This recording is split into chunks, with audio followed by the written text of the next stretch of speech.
triggers a number of things, including it inhibits the feeding activity. So it takes an extremely strong stimulus to turn on the feeding motor when it's laid, because it's inhibited by the egg hormone. The cells that are involved in feeding are inhibited. Okay?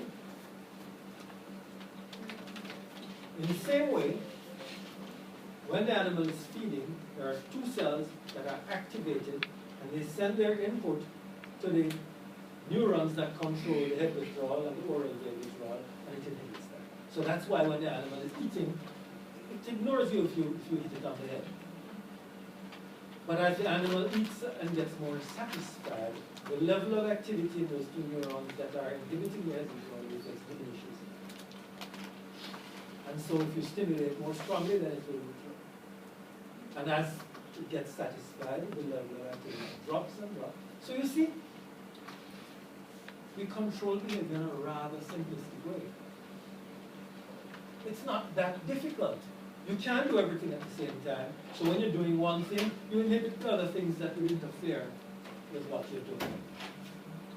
Good night. Good night again. Ninja. Okay. Escape response inhibits everything.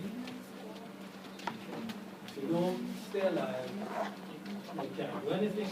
So to escape is really a very strong drive. It is, you know, an imperative. What is the thing that these animals want to escape from most? The major thing that eats them is starvation. So if you were to touch a starfish on this animal, it would immediately trigger a very strong response. And that again is an extraction pattern, just like feeding and writing and so on, and mating.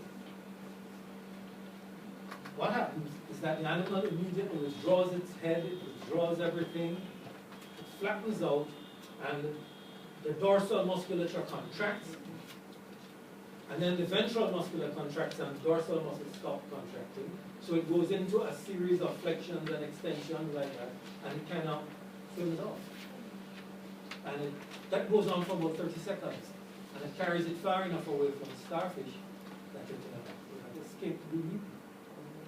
Okay? Strong fixed action pattern triggered in response to a particular noxious stimulus. That's a picture of not pleurodactyl, but tritonia, where this has been more carefully studied. You have a starfish, touch it against them, everything withdraws, it flattens out, ventral curvature, dorsal curvature, ventral, dorsal, and it gets weaker and weaker as you go along. After 30 seconds, it stops.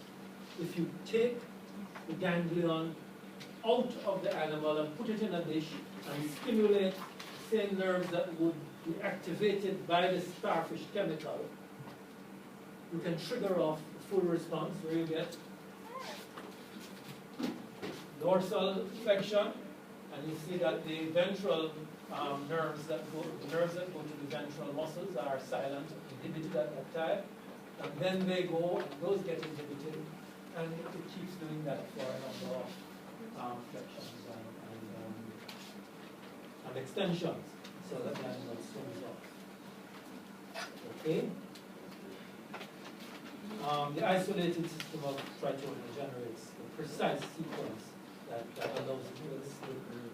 I've shown similar things in crabs, where the ventilation of crabs is controlled by a set of muscles that contract in sequence, so that the baler goes up and up and pushes water through the ventilatory channels.